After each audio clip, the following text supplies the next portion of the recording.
The letter had lied. That was the only thought running through Rose Olvera's mind as she stood in the middle of the dusty main street of Harlan Creek, Wyoming Territory, in the spring of 1882. Her single travel trunk sitting beside her feet like an anchor, her heart hammering so hard she could feel it in her throat.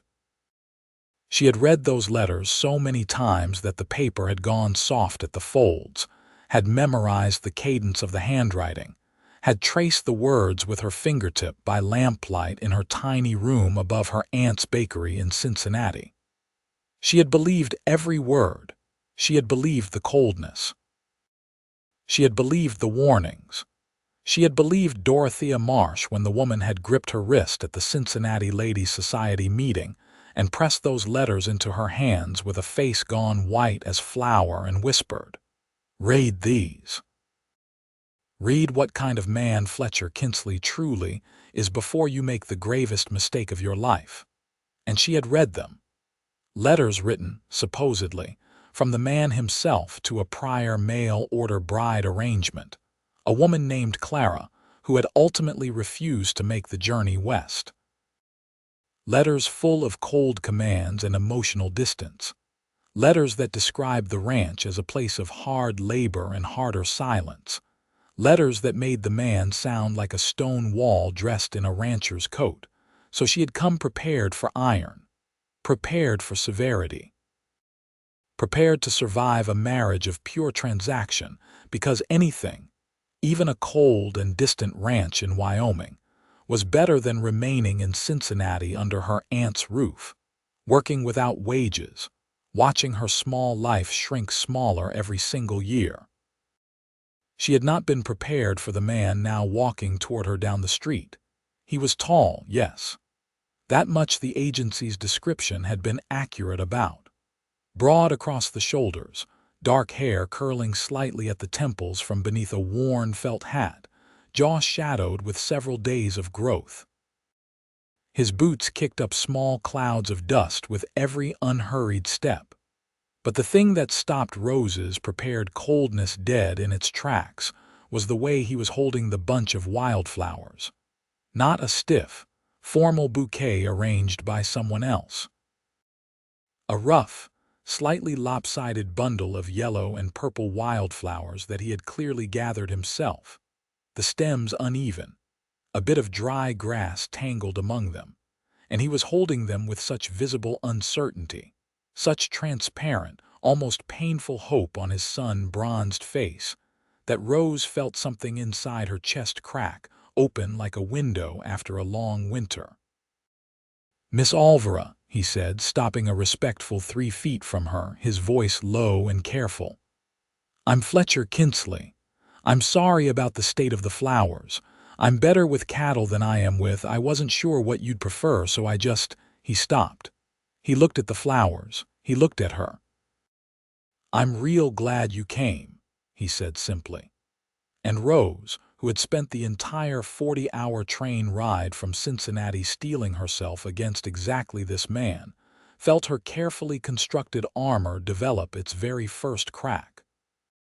She had arrived as a male bride, fully prepared to survive a cold contract. She had not even begun to prepare herself for the possibility that the rancher might be gentle. She had not been prepared for him to be kind.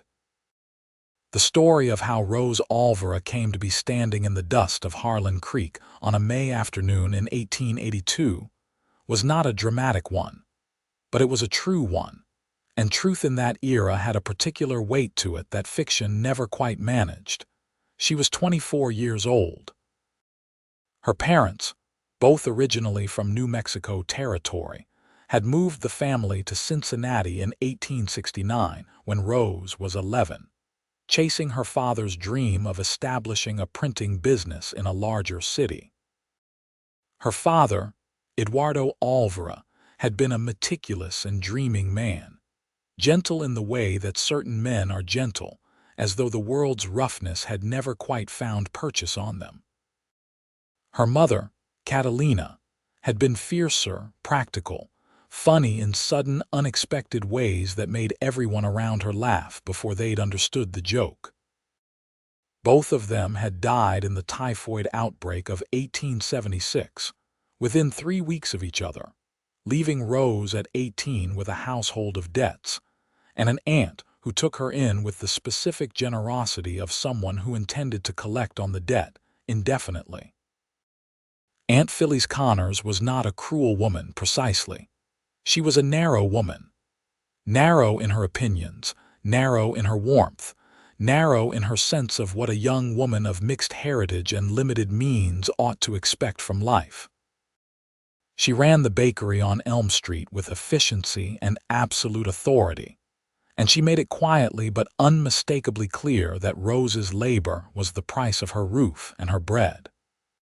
For 6 years, Rose had kneaded dough before dawn and washed dishes after dark, and watched other women her age marry and move into their own homes and build their own lives, while her own life remained suspended, as though someone had stopped the clock the day her parents died and simply forgotten to wind it again. The advertisement in the Western Matrimonial Gazette had been sitting in the bottom of a customer's forgotten shopping basket. Rose had found it while clearing the back table and read it 3 times before she'd folded it and pressed it into her apron pocket with hands that were only slightly unsteady. Rancher, age 29, in Harlan Creek, Wyoming Territory. Seeks capable, honest woman for marriage partnership. Ranch is established, 3,200 acres, cattle operation. Man is serious in nature but fair in character. References available. Correspondence welcomed through the Western Matrimonial Agency, Denver, Colorado. She had written that first letter in her room by candlelight, rewriting it 4 times before she was satisfied. She had written the truth.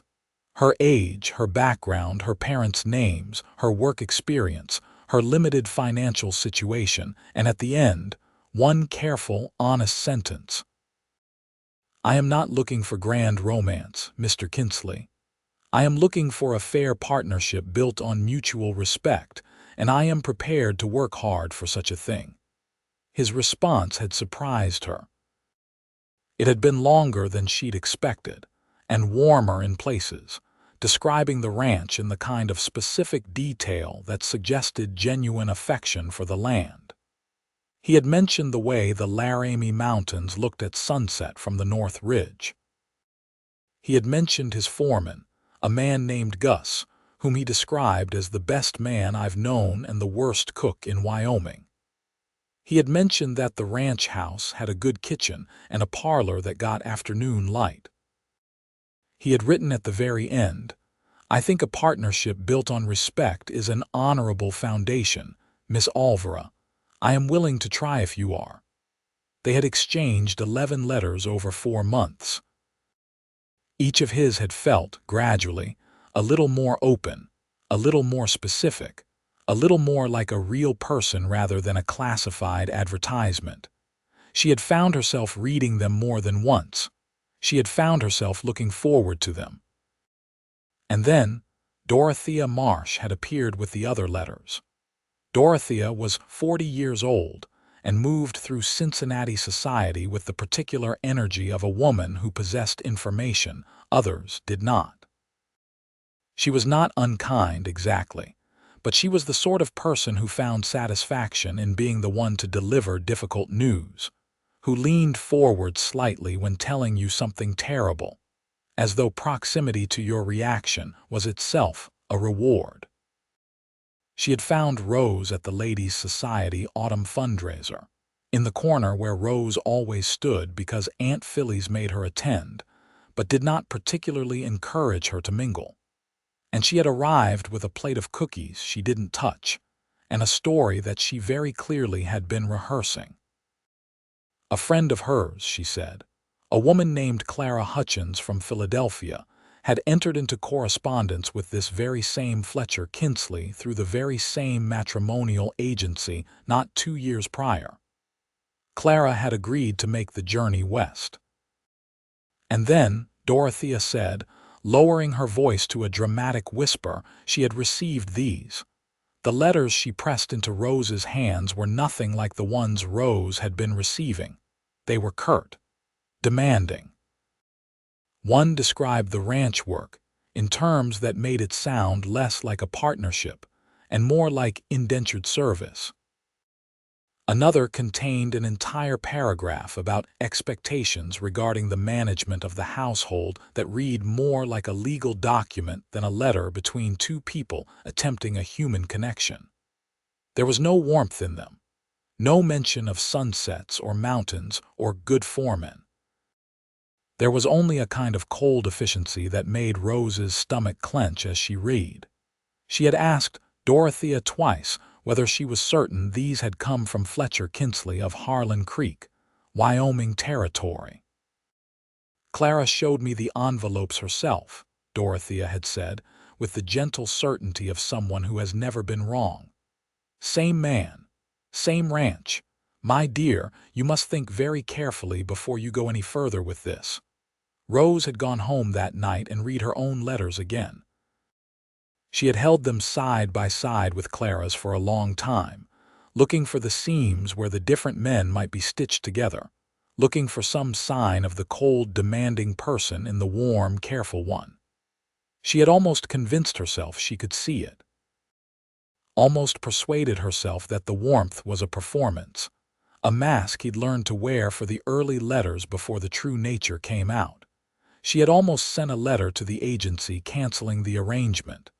But she hadn't, and she wasn't entirely sure why. Something in her, some stubborn remnant of her father's dreaming nature or her mother's fierce practicality, had refused to entirely surrender to someone else's story. She had kept her passage reservation. She had packed her trunk.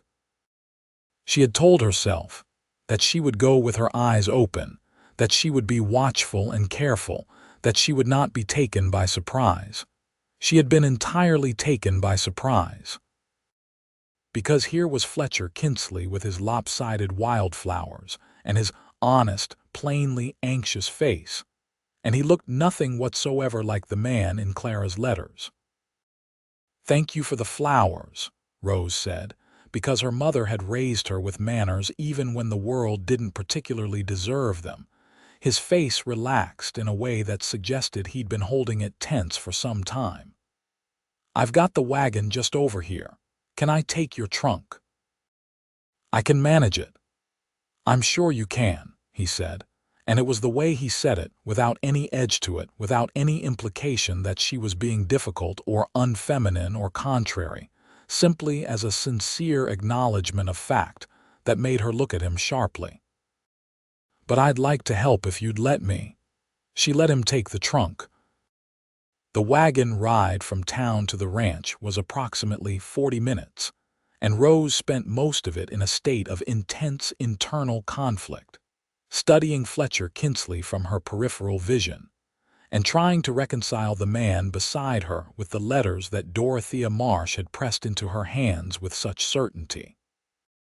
He was not a talkative man. That much seemed consistent, but the quality of his silence was entirely different from what she'd expected. It wasn't the silence of someone who considered conversation beneath him. It was more like the silence of someone who thought carefully before he spoke, who considered words a limited resource and was deliberate about their deployment. He pointed out the Laramie Mountains to the northwest as they cleared town. "They look different every hour," he said, "depending on the light. I mentioned that in one of the letters. I wasn't sure if it would seem strange, including something like that." "It didn't seem strange," she said. He nodded and looked at the mountains for a moment with the particular expression of someone looking at something they love. The ranch appeared gradually, the way large things do in open country, first as a smudge against the horizon, then as specific shapes: the main house, a long, low structure of timber and stone, several outbuildings, the barn, the large corral where a half-dozen horses moved with the loose, easy energy of well-kept animals. The grass was spring green against the brown of the surrounding range, and the cottonwood trees along the creek to the east were in full leaf, brilliant in the afternoon light. It was, Rose thought, trying to remain objective, genuinely beautiful. A man was waiting by the corral fence. He was somewhere around 50, stocky and sun-darkened, with a thick gray mustache and the permanently squinting expression of a man who had spent decades looking into western light. He was also, clearly, trying to look like he had not been waiting specifically for them. "That's Gus Pellerin," Fletcher said. "My foreman. He'll pretend he just happened to be standing there." "The worst cook in Wyoming," Rose said. Fletcher glanced at her with what she thought might be the beginning of a smile. "He told me once he made coffee so bad it cleaned the rust off a wheel." I believed him. Gus dropped the pretense entirely as they pulled up, walked directly to the wagon and looked at Rose with the frank appraising look of a man who has very little patience for social performance. "Miss Olvera," he said, "I'm Gus. You look capable, that's good." "This place needs capable." He looked at Fletcher. "I'm going back to the east pasture. Don't forget the Donovan brothers are coming Thursday about the water rights." He walked away without further ceremony. "He approves of you," Fletcher said. "How can you tell? He talked to you." "He usually just nods at people he doesn't trust." Rose climbed down from the wagon before Fletcher could offer to help, not out of hostility but out of habit, and looked at the house. Up close it was less polished than the approach had suggested, but more solid. The stones around the foundation fitted together with obvious care, the porch boards newly replaced by the look of the wood's color. "I did some work on the porch last month," Fletcher said, following her gaze. "It needed it. You did it yourself, mostly. Gus helped with the far end." She turned to look at him. "You knew I was coming. You fixed the porch." He looked at the porch and then at his boots. "I wanted things to be decent. That seemed like the decent thing to do." Rose stood in the May afternoon with wildflowers in her hand and a complex architecture of suspicion and warming uncertainty in her chest. And she thought about Clara's letters, and she thought about the man standing in front of her who had fixed his porch boards because she was coming, and she thought that something here did not add up. "Mr. Kinsley," she said, "I need to speak to you honestly about something." "I'd prefer that to most alternatives," he said. "Before I left Cincinnati, I was shown letters, supposedly written by you to a previous prospective bride, a woman named Clara Hutchins. The letters were very different in tone from the ones I received. They were cold, demanding. They described arrangements for this ranch and this marriage in terms that I found troubling." Fletcher Kinsley went very still, not the stillness of guilt, she would think later. It was more the stillness of someone who has just been told that a thing they thought was private has turned out not to be. "Those letters," he said, and his voice was careful in a way that was different from the careful of a man constructing a lie. It was the careful of a man choosing how to tell an uncomfortable truth. "Can I ask who showed them to you?" "A woman named Dorothea Marsh. She said they came from her friend Clara directly." Fletcher was quiet for a long moment. A horse in the corral whinnied at something beyond the fence, and somewhere far off a meadowlark made its bright, complicated call. "I did write to Clara Hutchins," he said, "through the agency.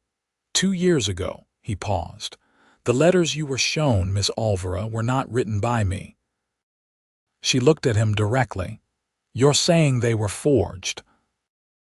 "I'm saying Clara Hutchins's older brother Gerald did not want her coming west to marry a rancher he'd never met, and Gerald Hutchins was a clerk at a printing press in Philadelphia with the means and the motivation to produce convincing correspondence." Rose stared at him. "How do you know this?" "Because Clara herself wrote to me, 8 months after she ended the arrangement. She apologized. She'd found the letters in her brother's desk and understood what had happened. She said she was sorry and that she hoped I would find someone." He met her eyes steadily. "I have a copy of that letter in the house, if you want to read it."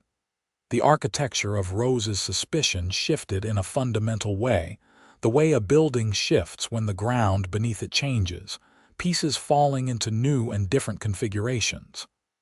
"I would like to read it," she said. "Then come inside."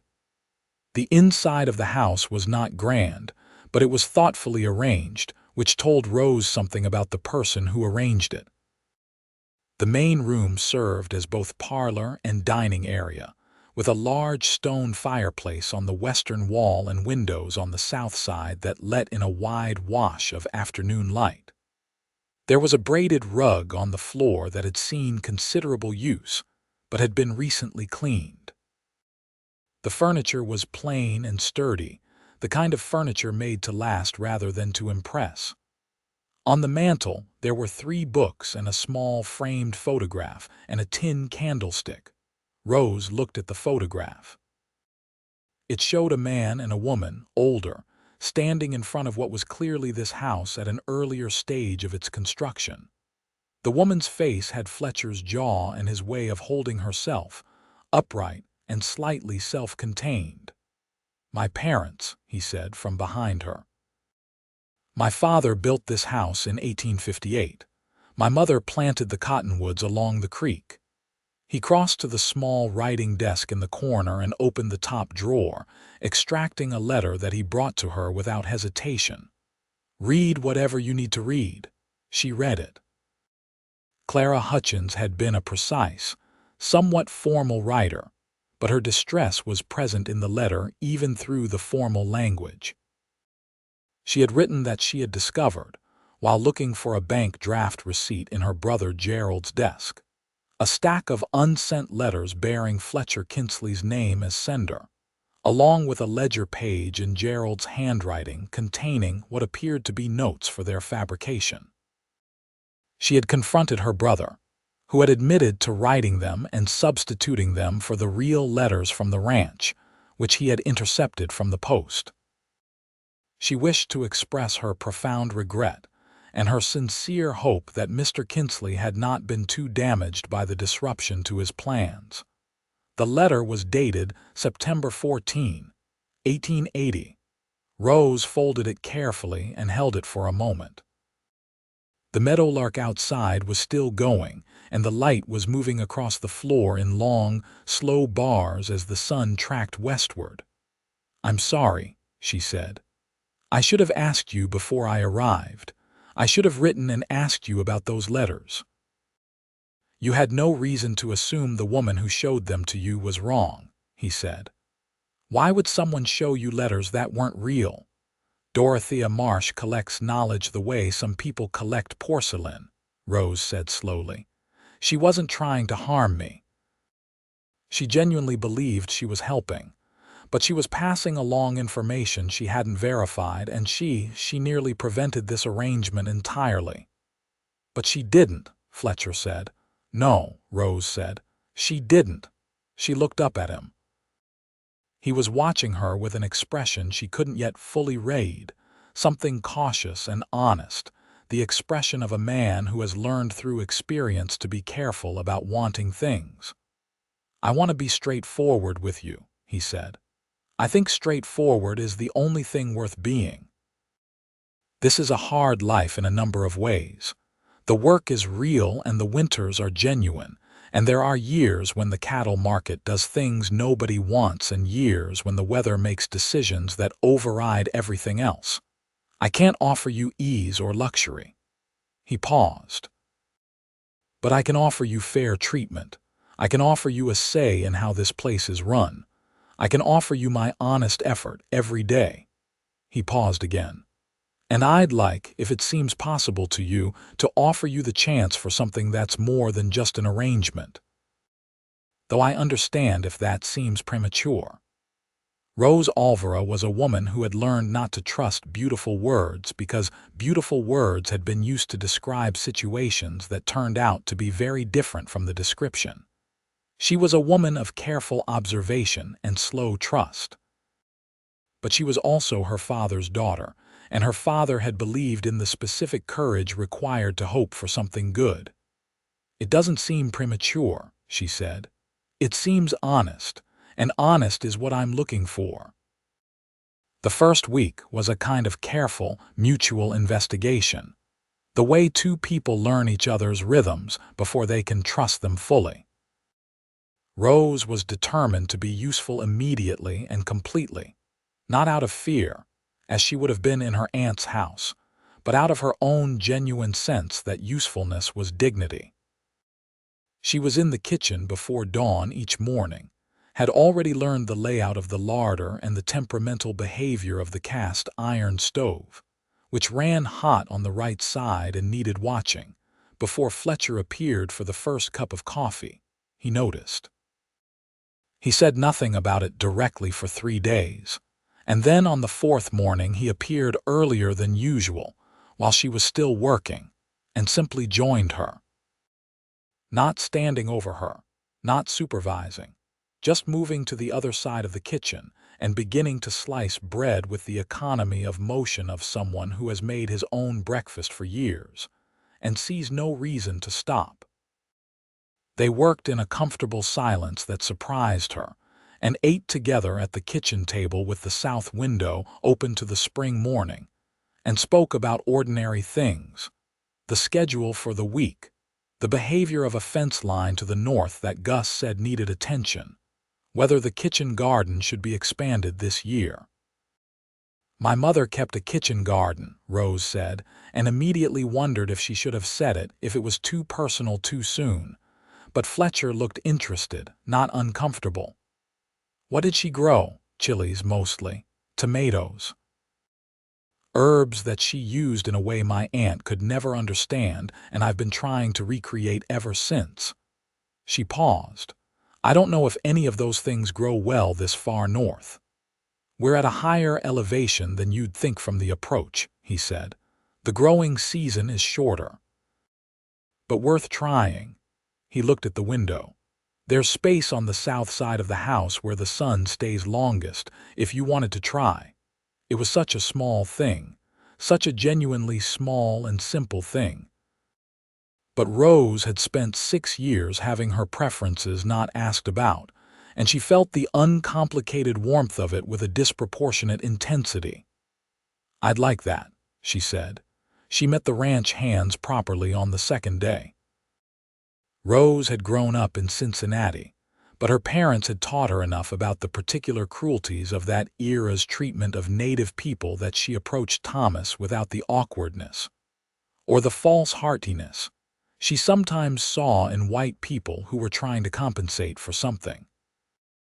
She simply spoke to him as she spoke to everyone else, directly and with interest, and he responded in kind, which was, she gathered from Gus's expression, not something he extended routinely. The Donovan brothers came on Thursday, as Gus had predicted, about a water rights dispute involving the creek that ran along the ranch's eastern boundary.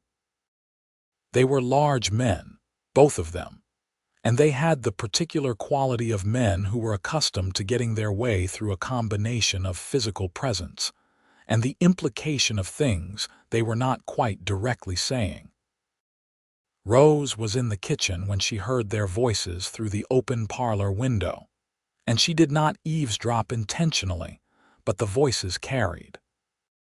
One of the Donovans, the larger one, was suggesting that the water rights arrangement as it currently stood was not satisfactory, and that Fletcher ought to consider what the consequences of a disputed claim might mean for a ranch operating largely on credit. There was a pause. Then Fletcher's voice, quiet and completely level. "The water rights are documented in the Territorial Land Office, Jim. The claim is from 1873. If you'd like to dispute that, you're welcome to take it to the county judge in Laramie. I'd recommend you have a strong case before you do." Another pause. Then, in a tone that was attempting to be casual and not quite achieving it, the Donovan brother said, "That new woman of yours, she Mexican?" Rose went still in the kitchen.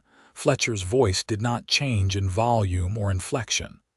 "Miss Olvera is an American woman from Cincinnati." and what she is has no relevance to water rights law. Now, I think we've covered the ground we need to cover today. You know where the lane is." The sound of departing horses came shortly after. Rose stood at the kitchen table with flour on her hands, and something warm and complicated occurring in her chest.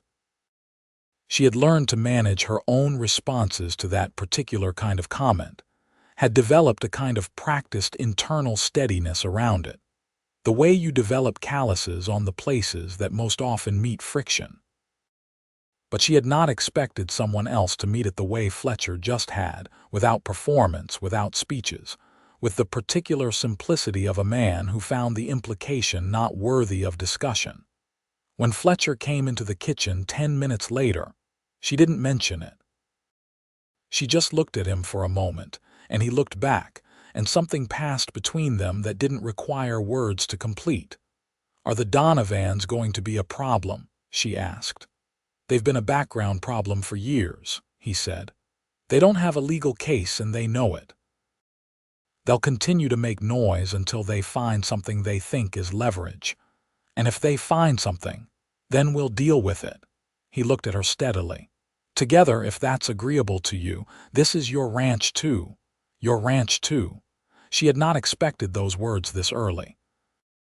She had not expected them to land with the weight that they did, pressing through the careful layer of her trained self-sufficiency and touching something underneath it that was less armored. "That's agreeable," she said. "Very." The Reverend Mills came out from Harlan Creek to perform the wedding ceremony on a Sunday afternoon 2 weeks after Rose's arrival, which she and Fletcher had agreed was a sensible amount of time for a proper introduction before a legal commitment, and which the town's general opinion apparently found either romantically efficient or dangerously hasty, depending on which half of the town you consulted. The ceremony was small. Gus stood as witness with the practiced discomfort of a man who considers all formal occasions to be a kind of mild and temporary affliction. Walt Casper and the Delacroix brothers stood near the corral in clean shirts. Thomas Broken Arrow stood to the side of the porch and watched with an expression that Rose had come to read as his version of warmth. Rose wore her good dress, dark blue wool with small ivory buttons, the best thing she owned, and she had spent the previous evening pressing it with the flat iron that she'd heated on the kitchen stove, and had managed not to scorch, which she considered a minor victory. She had no family present. That absence had a particular texture that she sat with quietly in the moments before the ceremony began, missing her parents with the specific, clean grief of someone who has learned to carry loss without letting it contaminate the present. Fletcher stood at the front of the porch in his best coat, which was clean and well-fitted and which she suspected he had also pressed himself the previous evening, and when she came out of the house, he looked at her with an expression so unguarded that she almost stopped walking. He looked like a man who could not quite believe his luck. Reverend Mills read the standard ceremony with reasonable efficiency and considerable dignity. When he reached the section about taking this woman in sickness and in health, for richer and for poorer, for better and for worse, Fletcher spoke his part in the quiet, deliberate tone that Rose was beginning to recognize as his most sincere voice, the voice he used when something mattered enough that he refused to be casual about it. When she said her own words, she meant them entirely. After the ceremony, Gus produced a bottle of whiskey from somewhere, and there was a brief, genuine celebration on the porch in the May afternoon sun. Henry Delacroix played a harmonica with unexpected competence, and his brother Louis danced a short, ridiculous jig that made everyone laugh. And Walt Casper looked almost happy, which from Walt was the equivalent of anyone else's ecstatic joy. Thomas brought Rose a gift, a small carved wooden bird with the particular detail of a meadowlark, which he placed in her hand without comment. She looked at it and then at him. "Thank you," she said. "You hear them every morning now," he said. "This way you can keep one." She did hear them every morning. She had not known he'd noticed that she stopped what she was doing to listen. That evening, after the hands had returned to the bunkhouse, and the Reverend had driven back to town, and the porch sat quiet in the long spring dusk, Fletcher and Rose sat in the chairs that faced west, and the Laramie Mountains turned gold and then rose, and then a deep, complicated purple against the darkening sky, exactly as he had described them in his letters. "You were right," she said, "about the mountains." "I usually am about the mountains," he said. "It's other things I'm less reliable about." She turned to look at him. "What other things?" He was quiet for a moment, looking at the mountains. "People, mostly, reading them. Knowing what they want or what they're thinking." He paused. "I never quite know if I'm saying the right things." "You say the honest things," she said. "That's better." He looked at her. In the fading light, his face was all warm shadow and strong line, and there was something in his eyes that she was starting to recognize as the look of a man who had been alone for a long time and was carefully, cautiously beginning to allow himself to not be. "I think this might actually work," he said, and the simplicity of it, the genuine uncertainty still present in it, was more affecting than any eloquent declaration could have been. "I think it might too," she said. The summer came in with force and heat, and the particular physical intensity of ranch work in the high plains, and Rose Olvera Kinsley discovered that she was stronger than Cincinnati had allowed her to be. She managed the household with the same systematic efficiency she had developed in her aunt's bakery.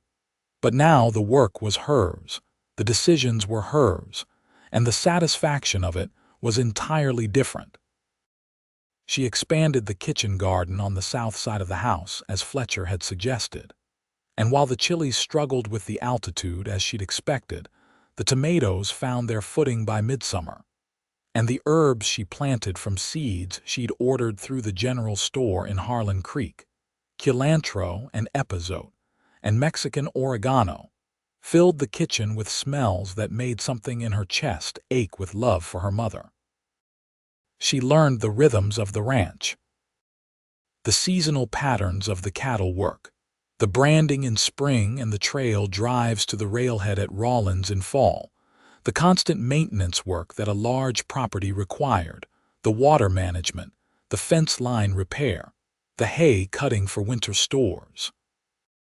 She learned the personalities of the horses, and which ones trusted her, and which ones needed longer to come around. She learned Gus Pellerin's particular communication style, which involved complaining about everything he was going to do and then doing it perfectly, and the Delacroix brothers' tendency to deal with any tension through food, producing enormous meals from the bunkhouse that were considerably better than anything their boss had ever cooked. She learned Fletcher. She learned that he rose before dawn every morning not from discipline but from genuine preference, that he loved the early morning the way some people love late nights, for the quality of the quiet and the particular light. She learned that he had read considerably more than his surroundings suggested, that the 3 books on the mantel were supplemented by a trunk of others under the bed, that he went through steadily and exchanged at the lending library in Harlan Creek, whenever he went to town. She learned that he was funny in a very dry, precise way that operated on a slight delay, that you sometimes didn't realize he'd said something amusing until 10 seconds after he'd said it. She learned that he was patient in the way that genuinely patient people are patient, not because they have suppressed their impatience, but because they have a fundamental orientation toward time that allows them to let it move at its own pace. She also learned, gradually and with some care, that his patience and his quietness and his general steadiness had been developed in part as a response to a childhood that had required them of him. He told her about his father on a July evening when they were sitting on the porch after supper. The way things came out in the evenings when the day's work was done, and the darkness softened the usual guarded edges.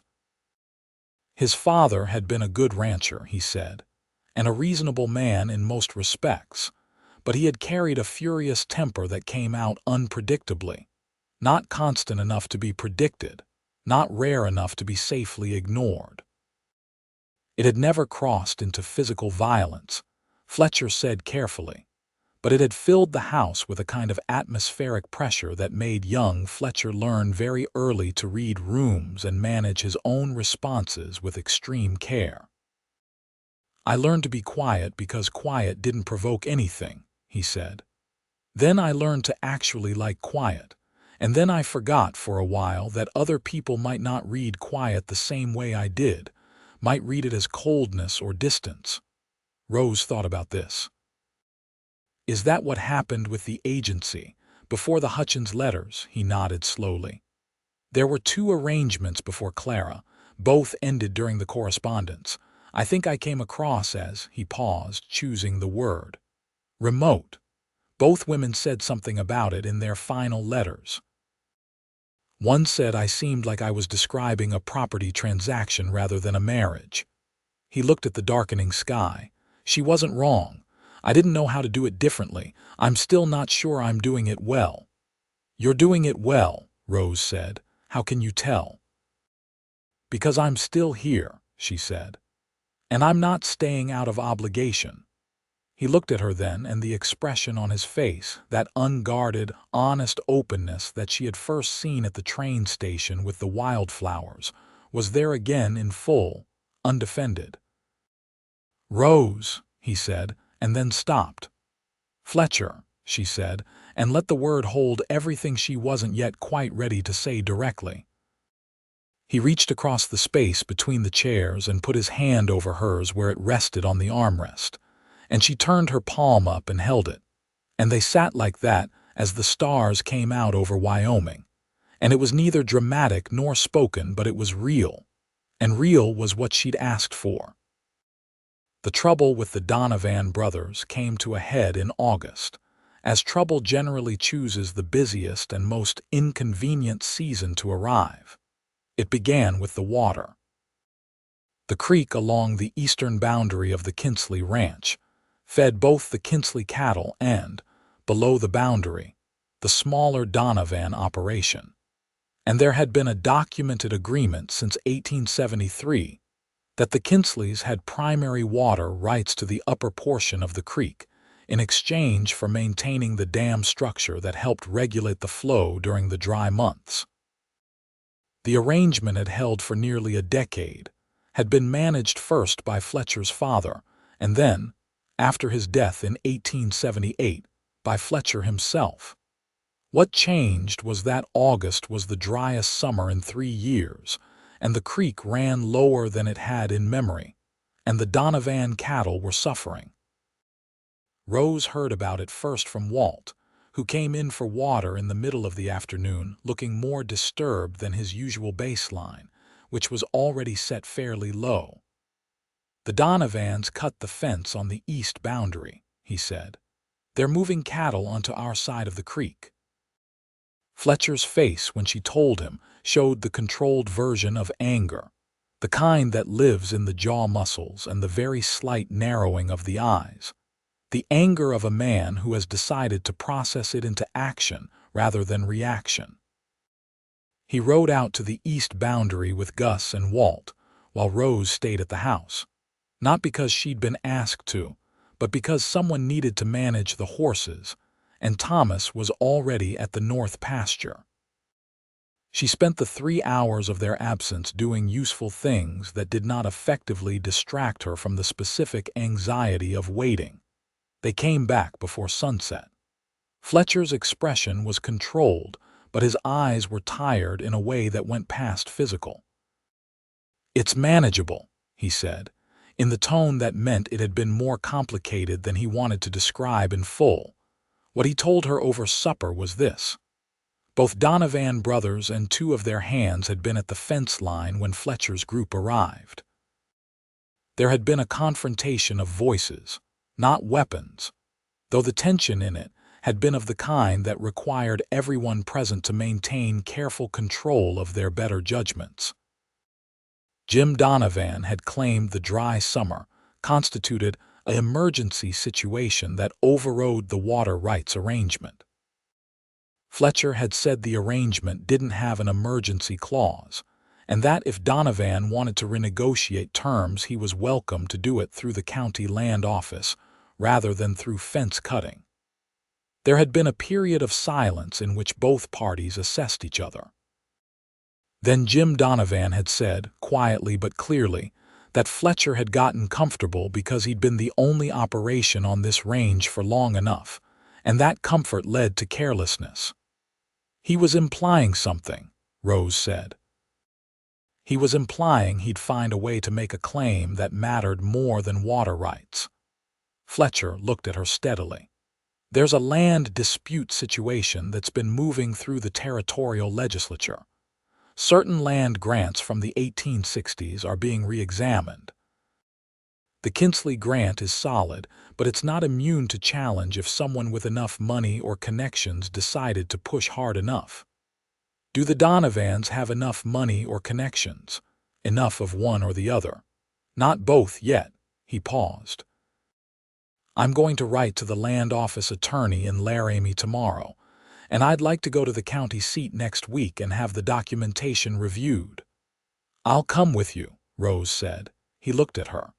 Two people presenting a united front is stronger than one, she said practically. And I want to understand the full picture. Rose, he said, and there was something in his voice that was different from his usual measured tone, something more direct, more weighted. You came here to be a partner. I'm still learning to actually treat you like one rather than protect you from things I think you shouldn't have to deal with. I don't need protection from information, she said. I need to be trusted with it. You're right, he said without defensiveness. I'm working on it. I know, she said. I can see you working on it. That's enough. They went to the county seat in Laramie the following Thursday. The land attorney, a thin, meticulous man named Harold Frey who wore his professional dignity like a second coat, reviewed the Kinsley documentation with them over the course of 2 hours and confirmed what Fletcher had believed. The land grant was solid, the water rights were properly recorded, the documentation was thorough. He did flag one potential vulnerability, a secondary easement claim from an 1871 survey that had a notation that was slightly ambiguous in its language, and he recommended a clarification filing that would close the gap definitively. File it now, don't wait, he said, looking at them over his spectacles. These things are much easier to resolve before someone decides to make them complicated. They filed the clarification that same afternoon. On the way home, with the long summer evening stretching out across the plains and the mountains turning their evening colors, Rose felt something shift in her understanding of what this life was going to be. It was not going to be simple. The West was not simple, whatever the romantic accounts back east suggested. It was a place where law was still in the process of being established, where the questions of who owned what and who had rights to what were still being answered in ways that were not always just, and where the people on the margins, the ones without connections or capital, had always been more vulnerable. She knew this. Her parents had known this. It was part of why her father had moved east. But there was also something here, on this particular piece of land in this particular life, that was hers in a way that nothing in Cincinnati had ever been hers. Fletcher, she said as they drove home in the evening light, I'm glad I came. He was quiet for a moment, then, I'm glad you came too, more than I know how to say properly. You said it just fine, she told him. The summer moved through its long, hot days, and into the golden particular quality of a Wyoming August, and Rose and Fletcher moved with it, deeper into each other's daily rhythms, deeper into the specific knowledge of each other that builds not through grand moments, but through the accumulation of ordinary ones. She learned that he talked in his sleep occasionally. Nothing comprehensible, just the murmuring of someone processing the day's concerns.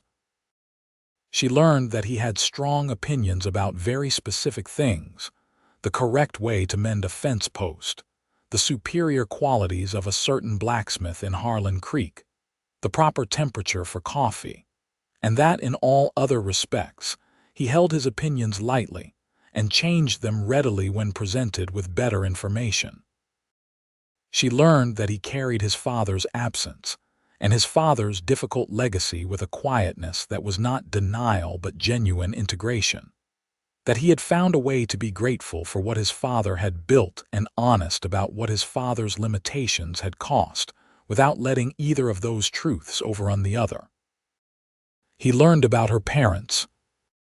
She told him about her father's printing business dream, about the way Eduardo Olvera had read aloud to the family every evening from whatever he was currently reading, about his serious investment in the idea that knowledge was freely available to anyone who wanted it badly enough.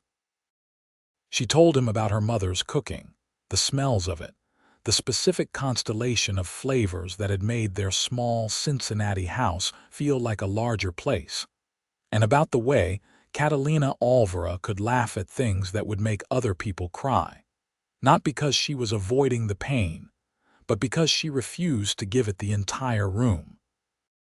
"She sounds extraordinary," Fletcher said. "She was," Rose said. "I'm still becoming her, I think. I'm still working out which parts of her I've already absorbed and which parts I have to grow into." "I see her in you," he said. "The laughing at things you could cry about instead. You do that." She looked at him. "When? The morning the stove flue got blocked and the kitchen filled with smoke and you stood in the backyard with a coffee cup looking at the smoking house and you laughed. I was also furious, but you laughed first." He looked at her with the focused, specific attention that was his version of a declaration. "It's one of the things he stopped, looked at his hands. "One of the things I notice about you." Rose felt warmth move through her with the slow, deep quality of sunlight moving into stone. "Fletcher," she said carefully, "are you telling me you love me?" He looked at her directly. His face was entirely open, the careful guardedness gone. "Yes," he said, I'm telling you that." A pause. "Is that?"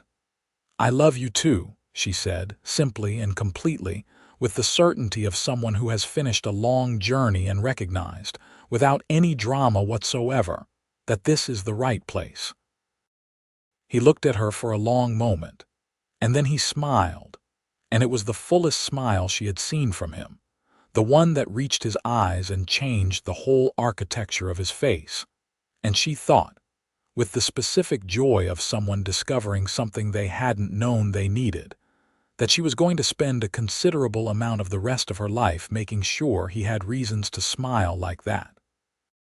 He reached across and took her face in both his hands, very gently, and kissed her with the precise tenderness of a man who has waited for a thing for a long time, and intends to honor the waiting by treating the arrival with the fullness it deserves. Outside, the Wyoming evening was extraordinary, all purple and gold and vast, and the meadowlark Thomas's carved bird had come from was singing somewhere out in the grass. Fall arrived with its particular urgency. The long trail drive to Rawlins for the cattle sale, the hay stores to finish, the root cellar to stock, the 100 specific preparations that a ranch made against the Wyoming winter, which was not a season to be taken lightly in the high plains. Rose took on the household preparations with energy and organization, working alongside Fletcher in the evenings after the day's outdoor work, going through supplies and making lists and consulting with Gus about what the previous winters had required. The cattle drive to Rawlins was 10 days. Fletcher went with Gus, Walt, and the Delacroix brothers, leaving Thomas at the ranch with Rose. It was the longest they had been separated since her arrival, and Rose discovered something about herself. She missed him not with the anxious, contingent missing of someone whose sense of safety depends on another person's presence, but with the clean, specific missing of someone who has found a person they genuinely like and simply prefers to have them near. She also kept busy with a focus that Thomas observed and apparently approved of, because on the second day of Fletcher's absence, he appeared in the kitchen doorway with what amounted to a direct communication from him. "There are early riders on the North Ridge," he said. "Strangers. I'll watch them. You keep the rifle I left on the kitchen wall loaded. You know how to use it." "My father taught me," she said. He nodded, and that was the end of that particular conversation. The riders turned out to be two prospectors moving through on their way further west, and Thomas established this through a brief and apparently satisfying conversation that Rose was not present for, and they passed through without incident. But the episode reminded Rose of something she was still incorporating into her understanding: that this land was genuinely wild in ways that Cincinnati's newspaper accounts of Western adventure never quite conveyed. Not dramatic always, not violent constantly, but ungoverned in a fundamental way that required a different kind of alertness than anything she had previously practiced. Fletcher came back from the cattle drive on a Wednesday afternoon, riding ahead of Gus, who brought the wagon with the supplies purchased in Rawlins with the season's proceeds. Rose saw him coming up the lane from the kitchen window and felt the warmth in her chest expand in a way that made her set down the spoon she was holding and simply watch him come. He came through the door still in his trail clothes, trail dirty and travel tired, and looked at her across the kitchen with the direct simplicity of someone who has spent 10 days thinking about exactly this moment. "The sale went well," he said. "I'm glad," she said. "I missed you," he said, with the directness he had been practicing. "I missed you more," she said. "That seems unlikely," he said, and crossed the kitchen floor and put his arms around her with the specific, uncomplicated certainty of a man who knows exactly where he belongs. She held him back with equal certainty, and neither of them said anything for a while, and the kitchen smelled of the supper she was making, and the outside air on his coat, and the herbs from her garden drying in bundles near the window, and it smelled exactly like home. The Donovan situation resolved itself in October, and it resolved itself in a way that was neither dramatic nor violent, but was nonetheless conclusive. Harold Frey, the land attorney in Laramie, had apparently done some work beyond what Rose and Fletcher had specifically requested, and he sent a letter in early October informing them that he had identified a pattern in the Donovan brothers' land practices that bore examining. There had been a boundary dispute with another neighboring rancher 3 years prior that had been resolved in a way that now appeared to involve some significant misrepresentation in the filing documents. Frey had brought this to the attention of the county land office, and the resulting investigation had occupied the Donovan brothers' legal attention so completely for the foreseeable future that their interest in the Kinsley water rights had become, for practical purposes, a secondary concern. Fletcher read the letter twice, then handed it to Rose. She read it and handed it back. "He just decided to look into it on our behalf," she said. "He was the Kinsley family's attorney before he was the land office attorney," Fletcher said. "He knew my father, he knew my mother." He folded the letter carefully. Some things run longer than the immediate transaction.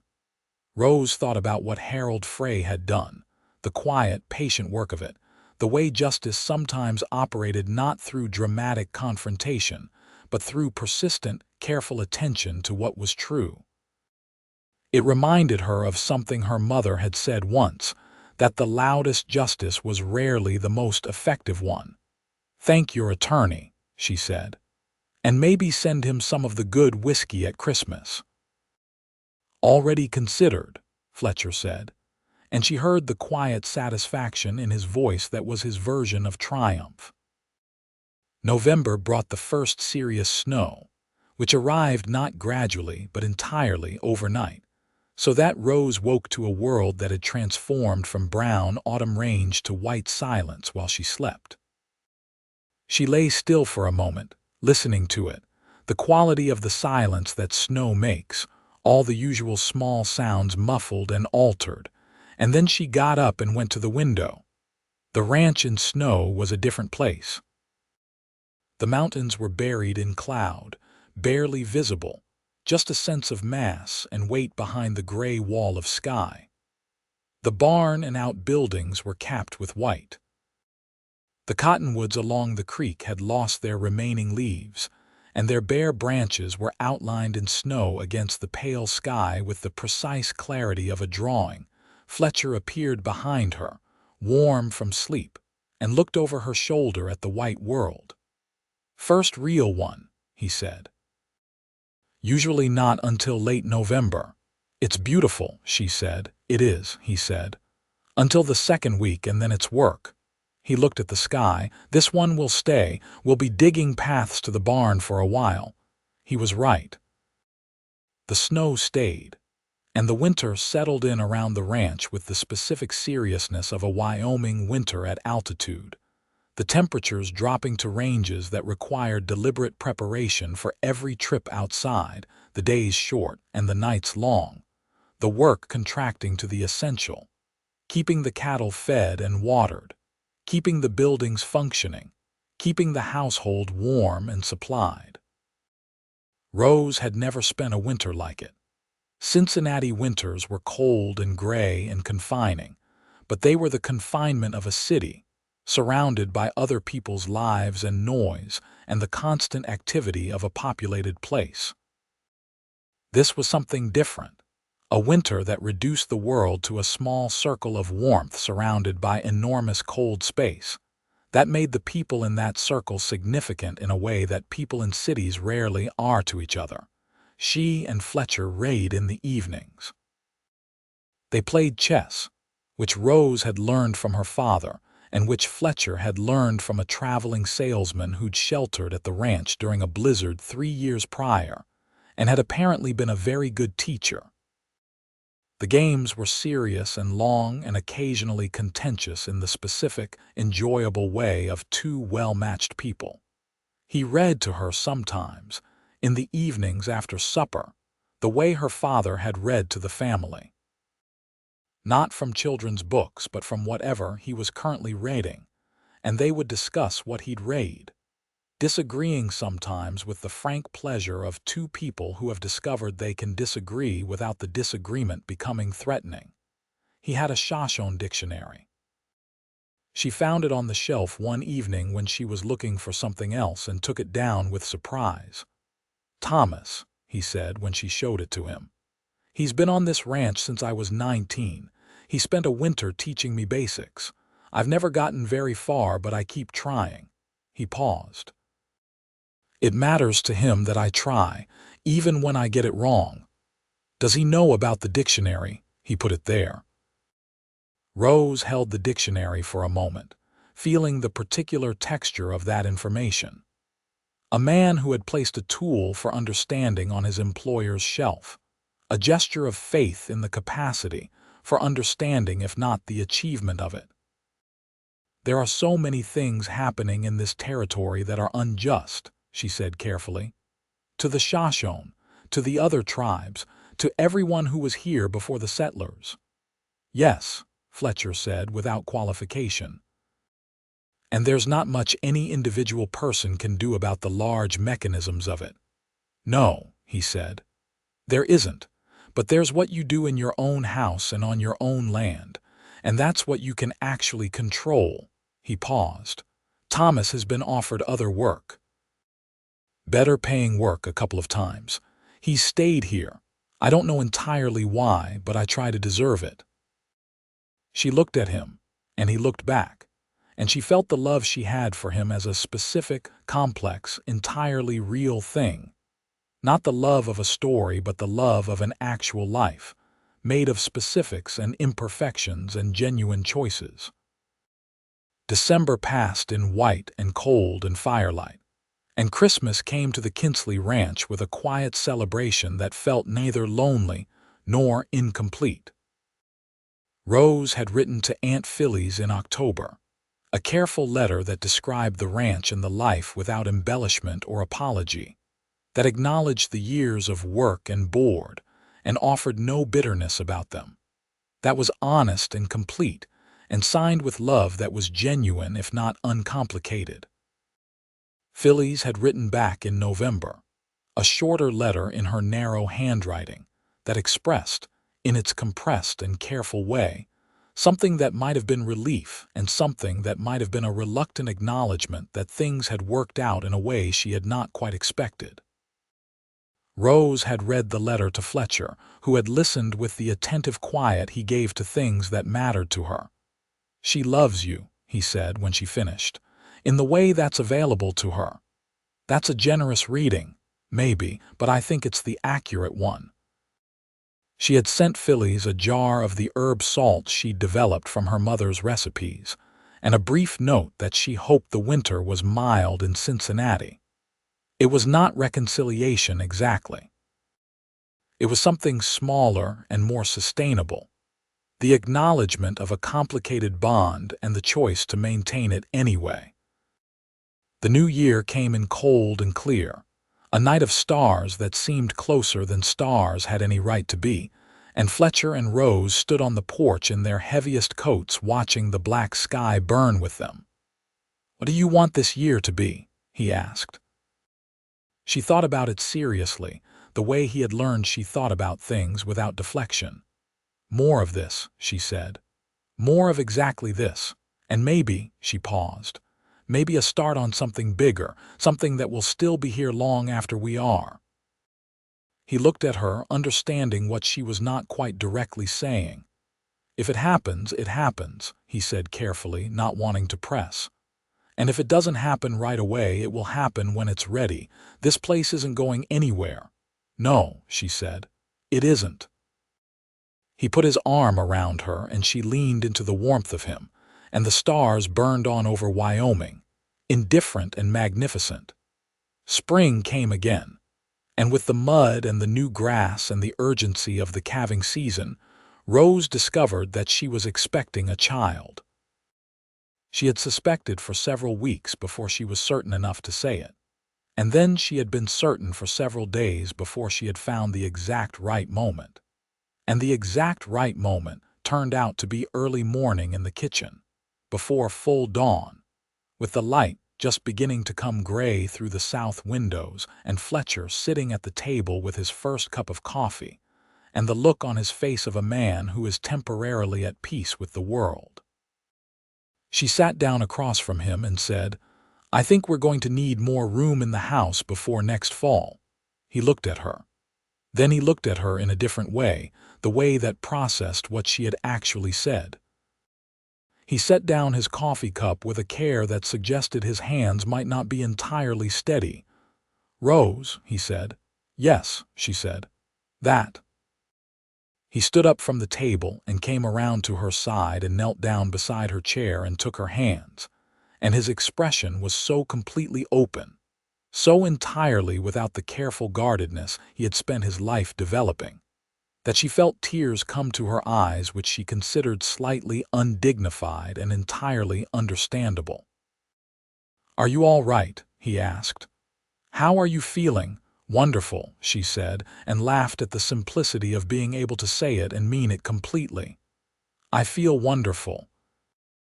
He pressed her hands to his face for a moment, and she felt him breathe. Just breathe. And she put her free hand in his hair, and they stayed like that in the early morning kitchen while the light grew outside. Gus's response, when he was told, was characteristic. He looked at them for a moment, looked at the barn, looked back at them, and said, "That porch needs more railing. I'll do the east side this weekend." Then he walked away.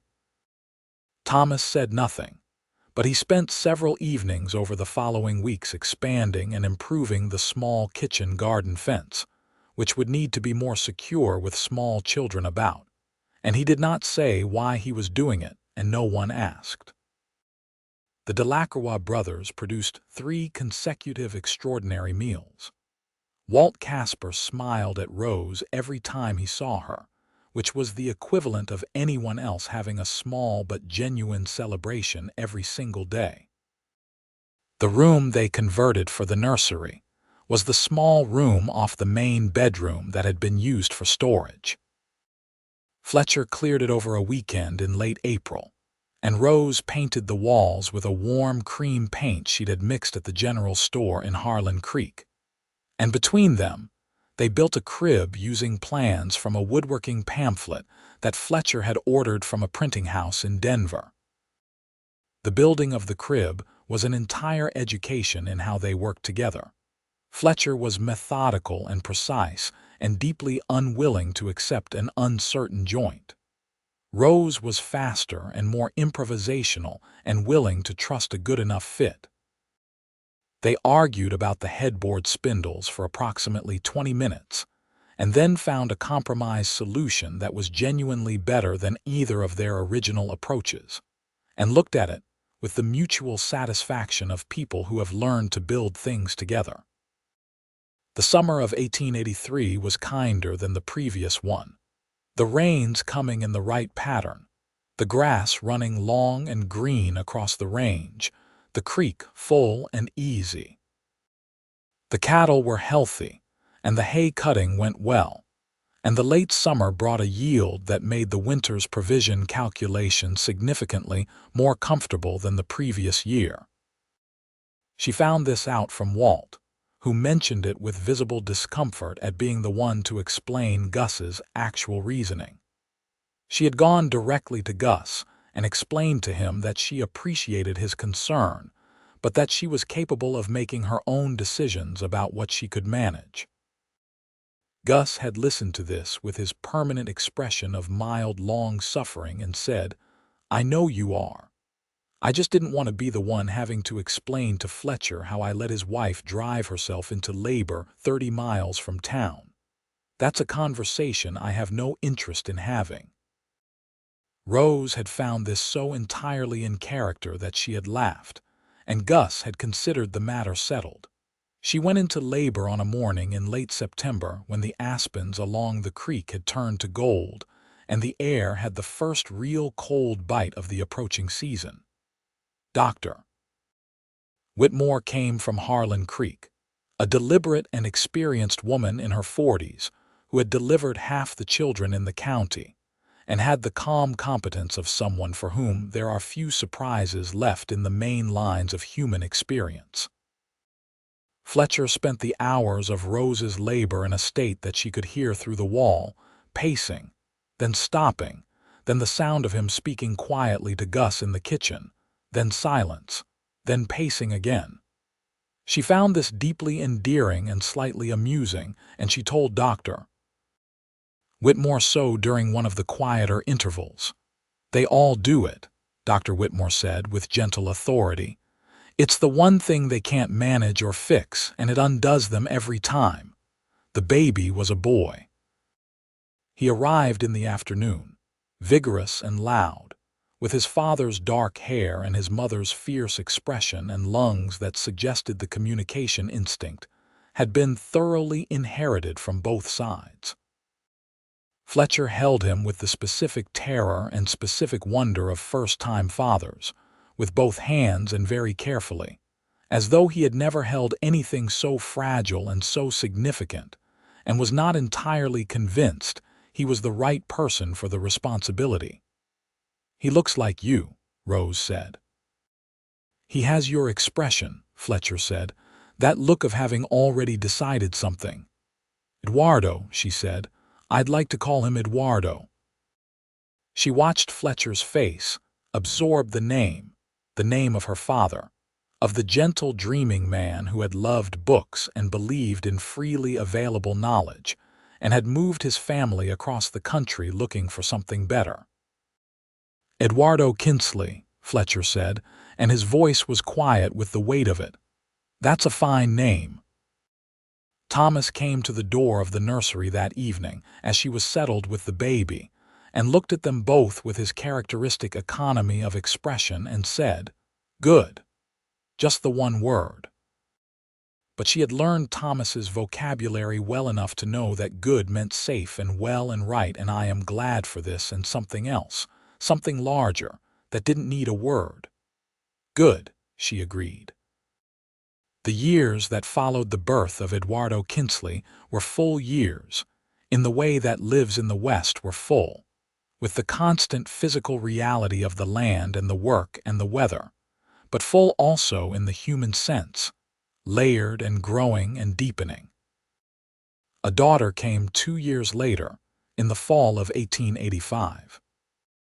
They named her Catalina, and she was immediately and entirely unlike her brother in temperament, quieter but more watchful, with her grandmother's dark eyes and her father's patience, and an early aptitude for the kind of focused observation that would have served her well in any number of pursuits. Eduardo was a social creature from the first months of his ability to move under his own power, following every adult on the ranch with relentless interest, and a level of physical energy that made Rose occasionally look at him with the specific wonder of a person confronting a force of nature. He developed an early and devoted attachment to Thomas, who took it in with the same equanimity with which he took most things, allowing the small boy to follow him through the horse work with a patient instruction that never condescended and never simplified. Catalina watched everything from her preferred post on the porch steps and processed it in ways that emerged later, in precise and unexpected observations delivered in her careful, considered voice. Fletcher was the father Rose had suspected he would be when she had looked at him that first day and recalibrated all her expectations. Patient, consistent, present. He did not perform warmth. He simply was warm, in the specific way of someone whose warmth expressed itself not in words alone but in actions, in being there, in paying attention, in the consistency of showing up fully. Rose watched him with their children, and thought sometimes about the young Fletcher who had learned to be quiet because quiet didn't provoke things, and felt something that was not quite sadness and not quite joy but a mixture of both. The awareness that the things that form us can cost us something real even when they also give us something real, and that healing is not the erasure of the cost but the gradual, honest integration of it. She told him this one evening directly, and he looked at her with the expression she loved best, the one that meant he was genuinely taking something in. "I think," he said slowly, "that the quiet I learned then and the quiet I actually prefer now are different things." They ended up looking the same, but they came from different places. "Yes," she said, "that's exactly it." "How do you know that?" he said. "About me." "Because I've been paying attention," she said, "for 5 years." He looked at her for a long moment with the full, open warmth that she had spent 5 years accumulating evidence of. "I love you," he said, with the directness that was still, after all this time, slightly effortful and therefore entirely genuine. "I love you too," she said. "Enormously." Gus Pellerin retired from active foreman work in 1887, at the approximate age of 63, though he refused to give a precise number, and Rose suspected this was because he had genuinely lost track. He did not leave the ranch.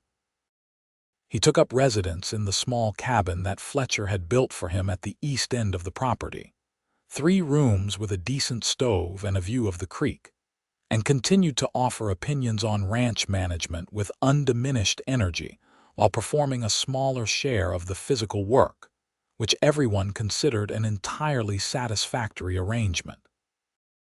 Walt Casper took over as foreman with the quiet efficiency that had always made him the obvious choice.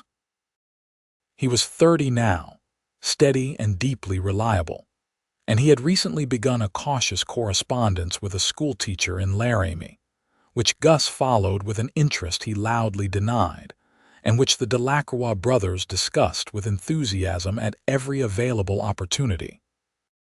The ranch grew through the late 1880s. They added a third barn in 1887 for the expanded hay operation, and broke new ground for a larger kitchen garden in 1888. Rose having spent 6 years refining what grew well at that altitude and what didn't, and she had achieved a system by now that produced more than the household needed and supplied a regular contribution to the church's community larder in Harlan Creek. The town of Harlan Creek itself grew through these years, adding a second general store, a proper school building in 1886, which Rose had been instrumental in organizing the fundraising for, a telegraph office in 1887, and a newspaper in 1888. The world was arriving in the West with increasing speed, the railroad network expanding, the mail becoming more reliable, the distance between Wyoming and Cincinnati shrinking in the practical sense, even as it remained the same number of miles. Rose wrote to Aunt Philly's twice a year, consistently. The letters grew over time from the careful, maintaining correspondence of the early years into something with more genuine content, more real exchange. Phyllis Connors was aging, and her letters took on a quality that Rose recognized as a person reconsidering things from a longer vantage point. There was something in them that was trying, without quite knowing the language for it, to apologize. Rose wrote back with generosity and without false reassurance. She did not say that everything had been fine when it hadn't been. She said that she had come through it, that she was grateful for the parts of it that had been genuine care, and that she thought of her aunt as family because family was what you decided to hold on to, and she had decided to hold on to her. Phyllis came to visit in the summer of 1889.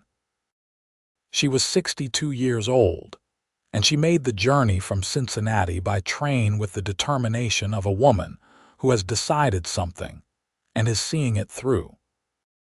She stood in the yard of the Kinsley Ranch on a July afternoon and looked at everything with the expression of someone whose internal model of a place is being significantly revised. And then she looked at Rose, really looked at her, and said something that she had perhaps been composing for several years. "You look like your mother," she said. "You look like Catalina did when she was happy." Rose felt the tears come and let them, and put her arms around her aunt's narrow, upright form and held her in the July warmth of Wyoming, and the old woman held her back with the strength of someone who had been saving it up. Eduardo, who was 6 and fearless, introduced himself to his great-aunt with the direct sociability of a child who has never once in his life believed himself unwelcome. And Phyllis looked at him with an expression that was helpless and utterly genuine, and reached into her traveling bag for the piece of peppermint candy she had apparently brought specifically for this purpose.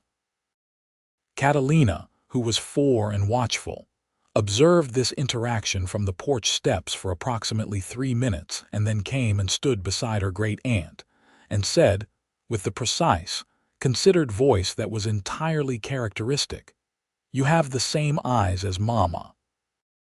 Phyllis Connors, who had managed her emotions with iron discipline for 6 decades, made a sound that was entirely unlike her and sat down heavily on the porch step and cried, properly, for the first time in what was clearly a very long time.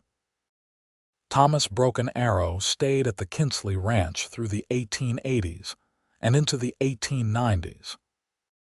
The world he existed in was changing in ways that were profoundly unjust and largely outside anyone's individual ability to stop. The territorial policies pushing the Shoshone onto reservations under conditions that stripped away the complexity and fullness of a way of life with brutal efficiency. Thomas watched it with a quality of grief that he carried with a dignity that Rose found both humbling and heartbreaking to witness. He had family on the Wind River Reservation, people he rode to visit several times a year. Rose asked him once quietly whether he found it possible to make peace with the contradictions of his situation, working for a white rancher's operation while watching his people's world contract around them. He was quiet for a long time, the way he was quiet when something deserved a real answer rather than a quick one. "Fletcher's father," he said finally, "hired my father. My father said your father-in-law was a hard man but a square one. He didn't take what wasn't his and he didn't lie about what he took.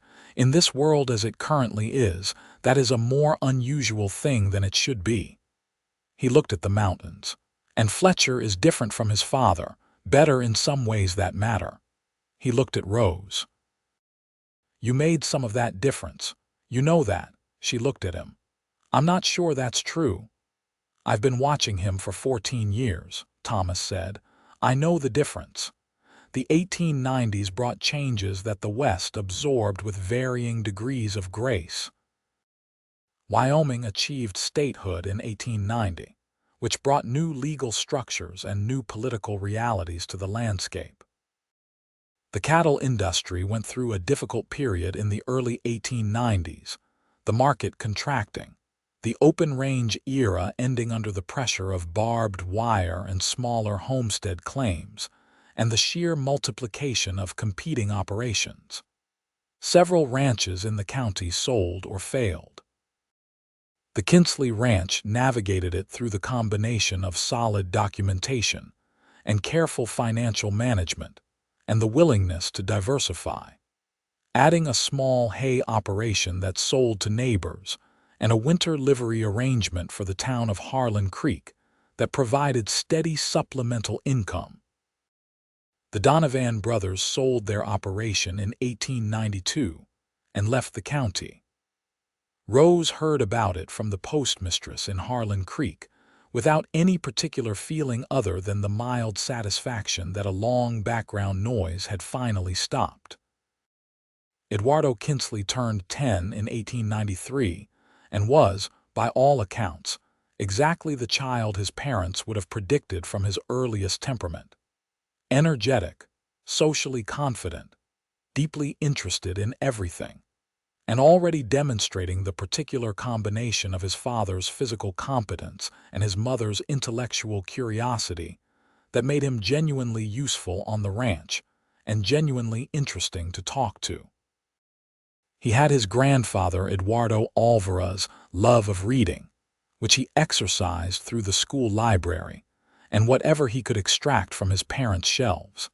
And he had developed an early interest in the newspaper that had been started in Harlan Creek, contributing occasional items of local interest with the earnest ambition of a person who has decided what they are going to do. Catalina at 8 was quieter and more precise, with a mathematical aptitude that her teacher, Miss Harker, mentioned to Rose with the particular enthusiasm of a teacher who recognizes something unusual. She had taken to riding with Thomas in the afternoons when the schoolwork was done, and she had the same quality with horses that Thomas had, that patient, attentive manner that animals respond to as a kind of invitation. She was learning some Shoshone words from Thomas, carefully and methodically, from the dictionary that still lived on the shelf in the parlor. Fletcher watched his children with a quiet, sustained delight that expressed itself in the way he was with them. Present and attentive in the same way he was present and attentive with everything that mattered to him, which was to say fully and without reservation. He and Rose had a third child in 1895, another daughter, born in the early spring and named Lucia, who came into the world with such a determined and cheerful intensity that Dr. Whitmore, who had now been delivering babies in Harlan Creek County for 20 years, said that she had rarely seen a child who arrived with such evident intention. Lucia was, from the beginning, the hurricane in the family, Not difficult but enormous, enormous in her affection, her energy, her opinions, her love, taking up precisely as much space as she contained and containing more than anyone had predicted. She followed her brother with devoted, uncritical enthusiasm, and followed her sister with the specific adoration of a younger child for an older sibling who is cooler than everyone else. And she fell immediately and completely in love with every single horse on the property, which Thomas observed with an expression that was as close to delighted as his face typically produced. On a November evening in 1897, when Eduardo was 14 and Catalina was 12, and Lucia was 2 and making her opinions about bedtime emphatically known from the next room, Fletcher and Rose sat in the chairs on the porch that had been replaced twice since that first spring evening when they had sat there watching the mountains turn purple. And the mountains were doing it again, exactly as they always did, with the same unhurried splendor. 15 years, Rose said. More or less, he said. She turned to look at him. He was 44 years old now, the dark hair fully threaded with gray at the temples, the lines at the corners of his eyes deeper, the general physical presence of him the same but settled into itself with the ease of a man who has stopped needing to prove anything. He looked, she thought, the way people were supposed to look when they were living the life that actually fit them. You remember the train station, she said. I remember being terrified, he said. I remember the flowers were a mistake, too much. They weren't a mistake, she said. They were lopsided. I loved them, she said. I loved them because they were lopsided, because they meant you'd tried. He looked at her for a long moment with the specific look that 15 years had not reduced in any way, the full, open warmth of a man who loves someone completely and has simply decided to keep showing it. I want to tell you something, he said. Tell me. When I posted that advertisement. When I started writing those letters. He paused, choosing the words with his usual care. I thought I was looking for something practical, someone capable and honest who could build a life here. And that was true, I was looking for that. But somewhere in the correspondence, somewhere in those 11 letters, I started looking for you specifically. The specific person writing back, and I was afraid you wouldn't come. I almost didn't, she said. I know, you told me. He looked at his hands. When I saw you on that platform with your trunk and your face all composed and careful, I thought she came. She actually came, and all I wanted was to not frighten you away. You brought me wildflowers, she said. I did not know what else to do. It was exactly right, she said. Fletcher. It was exactly right. From inside the house came the sound of Lucia's voice, having apparently won whatever negotiation was underway regarding bedtime, followed by Eduardo's laugh, and then Catalina's lower, amused sound, and then the specific quiet of children finally settling. The mountains held their purple light, and then softened to blue, and then to the deep dark that preceded the stars. And the stars, when they came, were the extraordinary Wyoming stars that never lost their impact, no matter how many nights you had seen them. Fletcher reached over and took Rose's hand the way he had on that first summer evening, and she held it with the same unhesitating certainty with which she had held it then. And they sat in the turning dark while the land spread out around them. Their land, their life, the thing they had built from a letter and a wildflower bunch, and the specific courage of two people who had decided, against various odds and various warnings, to trust each other with the whole truth of who they were. Gus came out of his cabin at the east end of the property the next morning with his permanent expression of mild suffering and stood at the porch rail and looked at the newly repaired section of fence on the north side. Walt did good work on that fence, he said. He did, Fletcher agreed. Eduardo helped him, he told me. Gus was quiet for a moment. The boy has your eye for it, for what's sound and what isn't. He has his mother's instinct for the people's side of it, Fletcher said. He'll be fine. Rose came through the door with coffee and gave Gus his cup, which he took with the slightly softened expression that passed for gratitude in Gus Pellerin. And then she leaned against the porch post and looked out at the morning. The cottonwoods along the creek that her mother-in-law had planted were enormous now, fully grown, their bare winter branches reaching with the confidence of things that have been long established, that have put their roots down deep enough to hold against whatever the weather brings, that trust in their own belonging. Lucia appeared at the door in her nightgown with her hair completely wrong and said, with the magnificent irrelevance of a 2-year-old, "There is a horse." "There are many horses," her father said. "This one is right there," Lucia said, pointing. There was, in fact, a horse standing at the corral fence looking at the porch with what appeared to be considerable curiosity. "That's Pepper," Rose said. "She always wants breakfast first." Lucia looked at the horse, and the horse looked at Lucia, and something passed between them that all the adults observed, and none of them commented on because some negotiations are best left to proceed without interference. "I will feed Pepper," Lucia announced, and turned to find her shoes. Fletcher looked at Rose. Rose looked at Fletcher. "She's going to be exactly like Thomas with those horses," Fletcher said. "Yes," Rose said, "she is. Thomas is going to lose his quiet mornings. He's going to love every minute of it," Rose said. The morning opened fully around them, the sun clearing the eastern hills and striking the snow on the mountain peaks to the northwest with a white brilliance that was genuinely stunning, as it was every morning, as it had been every morning for 15 years. The meadowlark started up in the grass beyond the fence. Catalina appeared on the porch in her school dress, hair properly done, looking at the sky with her habitual assessing expression, as though reading the day's weather and filing it for later reference. Eduardo came behind her with a piece of bread in his hand, and the unfocused energy of a 14-year-old at the beginning of a day that hasn't yet assigned itself a direction. This is the life that a letter began.